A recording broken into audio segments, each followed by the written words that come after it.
환자분들이 많이 하는 질문이 자기가 콜레스테롤 수치가 좀 높은데 이 스타틴을 꼭 먹어야 되냐 이런 질문을 많이 드는데 거기는 어떻게 생각하시나요? 안녕하세요. 안녕하세요. 24시간 365일 뇌를 지키는 대한뇌졸중학회입니다. 저는 강남 세브란스병원 신경과의 정요한입니다. 저는 용인세브란스병원 신경과의 유준상입니다. 첫 번째 순서도 우리 고지혈증과 스타틴에 대한 이야기를 풀어볼까 합니다. 유준상 교수님, 고지혈증이 과연 어떤 질환인가요? 많이들 들으시는데 고지혈증이란 혈중의 총 콜레스테롤, 소위 나쁜 콜레스테롤이라고 말하는 LDL 콜레스테롤, 중성지방 등이 과도하게 많거나 좋은 콜레스테롤이라고 하는 HDL 콜레스테롤이 부족한 상태를 말합니다. 혈관벽에 콜레스테롤이 쌓이면 동맥경화라고도 하는 죽상경화가 진행되고 결국 뇌졸중이나 심근경색과 같은 심각한 혈관 질환 위험이 커지게 됩니다. 이 중 특히 LDL 콜레스테롤 수치가 중요하게 여겨집니다. 고지혈증 있을 때 스타틴이라는 약을 많이 쓰고 하는데 그럼 스타틴이라는 게 과연 어떤 약인가요? 스타틴은 고지혈증에서 가장 많이 쓰이는 약 중에 하나입니다. 간에서 콜레스테롤을 합성하는 효소를 억제해서 LDL 콜레스테롤 수치를 낮추게 되는 약물입니다. 여러 임상 연구를 통해 심근경색, 뇌졸중 등의 위험을 줄이는 데 효과가 있다고 입증된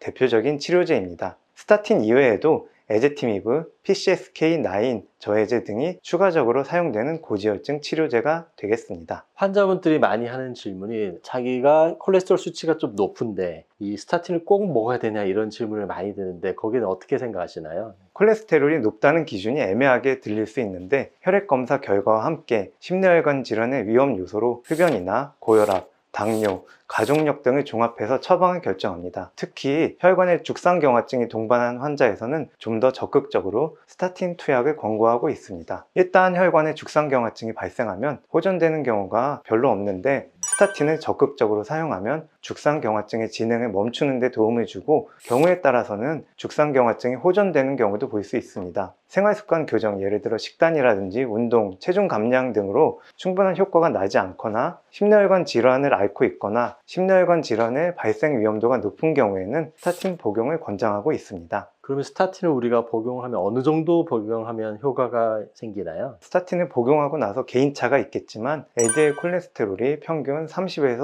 50% 정도까지 감소할 수 있습니다. 또한 여러 차례 대규모 연구에서 스타틴을 꾸준히 복용하면 뇌졸중이나 심뇌혈관 질환 발생 위험을 유의미하게 줄일 수 있음이 입증되었습니다. 저희가 스타틴에 관한 질문을 많이 듣는 것 중에 하나가 부작용이 많다 이런 거에 대한 우려로 많이 질의를 하시는데요. 제일 흔하게 많이 듣는 게 이제 간을 망가뜨린다 이런 얘기가 있는데 사실인가요?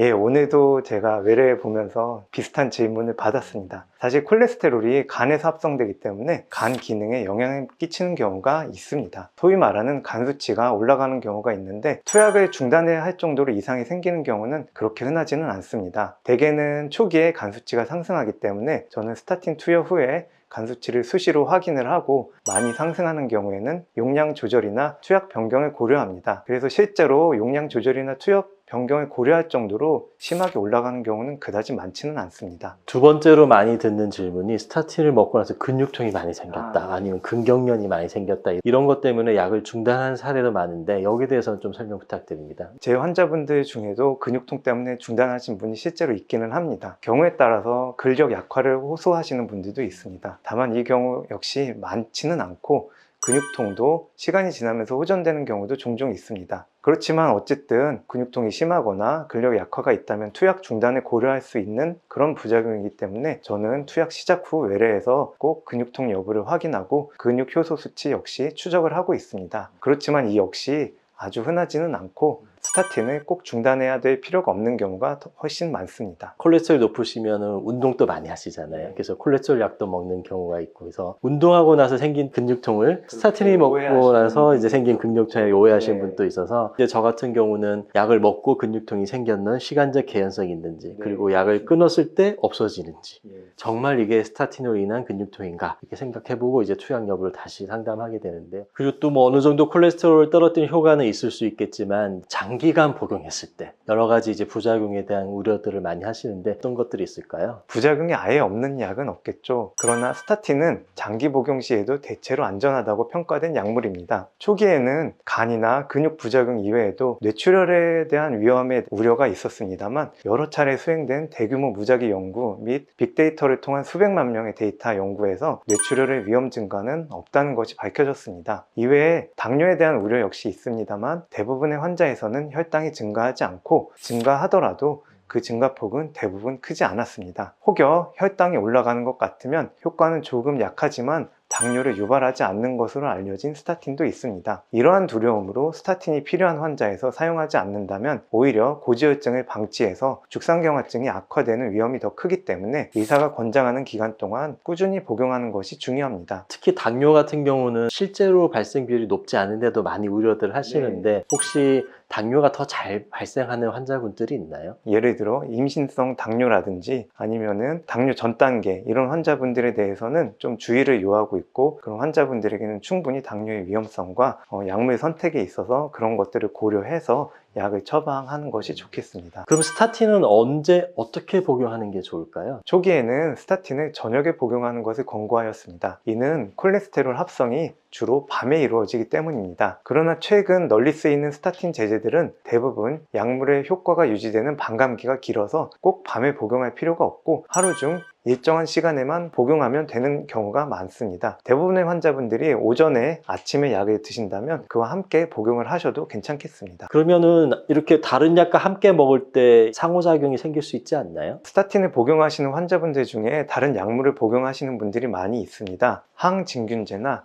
항생제 중 일부와 함께 복용할 때 약물의 농도의 변화에 따라서 근육 손상 등의 위험이 커질 수 있기 때문에 항상 다른 약을 추가로 처방받을 때는 담당 의사에게 스타틴 복용 중임을 반드시 알리셔야 됩니다. 약물 이외에 자몽 주스와 같은 경우에도 농도에 영향을 줄 수 있기 때문에 스타틴과 함께 드시는 것은 조금 자제하셔야 되겠습니다. 또 많이 듣는 질문 중에 하나가 약 먹고 콜레스테롤 수치가 좋아졌어요. 그럼 끊어도 되지 않냐고. 저도 많이 받는 질문입니다. 그런데 수치가 좋아졌다고 해서 절대로 혼자서 스스로 중단하시진 마시고 꼭 상담을 하셔야 됩니다. 대부분은 투약 중단 이후에 다시 LDL 콜레스테롤 수치가 악화되는 경우가 흔합니다. 이 경우에는 결과적으로 죽상경화증도 악화되기 쉬운데요. 이렇게 사용하는 스타틴은 사실은 증상 완화가 목적이 아니라 심내혈관 질환을 예방하는 그런 위험도를 낮추는 예방적인 목적이 되겠습니다. 스타틴을 지속적으로 우리가 예방 차원에서 복용해 주는 것이 좋고요. 특히나 뇌졸중이나 심근경색과 같은 심내혈관 질환이 실제로 발생한 환자에서는 중단 없이 지속적으로 복용하는 것이 굉장히 중요합니다. 그럼 스타틴을 먹으면 콜레스테롤이 잘 떨어지는데 그러면 음식 조절이나 운동 이런 건 안 해도 괜찮은가요?